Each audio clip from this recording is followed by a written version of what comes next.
अभी सब्सक्राइब करें हमारे ऑफिशियल चैनल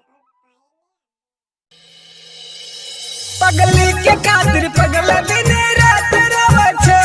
पगली के खातिर पगला दिन रात रोवे छे। दिन रात रोवे छे।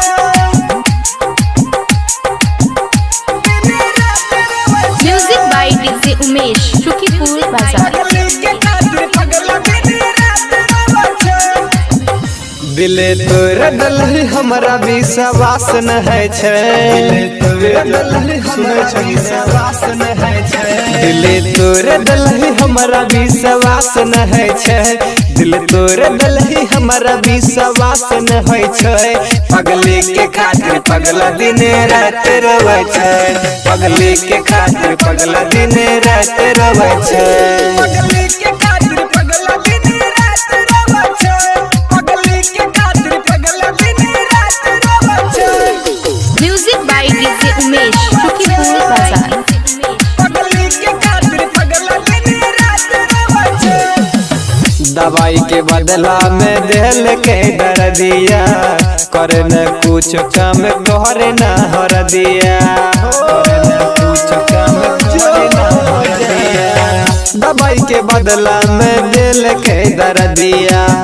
करे न कुछ काम करे न हर दिया।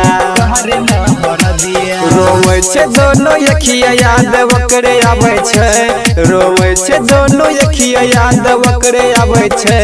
पगली के खातिर पगला दिन रात रोवे छे। पगली के खातिर पगला दिन रात रोवे छे। पगली के खातिर पगला दिन रात रोवे छे। दिन रात रोवे छे।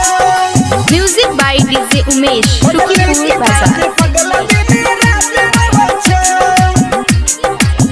गौतम राजे के दिलवा दलही तोरी। राइटर विवेक से रिश्ता ललही जोड़ी। राइटर विवेक से रिश्ता ललही जोड़ी। हो गौतम राजे के दिलवा दलही तोरी। राइटर विवेक से रिश्ता ललही जोड़ी। सोनू पप्पू विकास सबे बात जाने छे। सोनू पप्पू विकास सबे बात जाने छे। पगली के खातिर पगला दिन रात रोवे छे।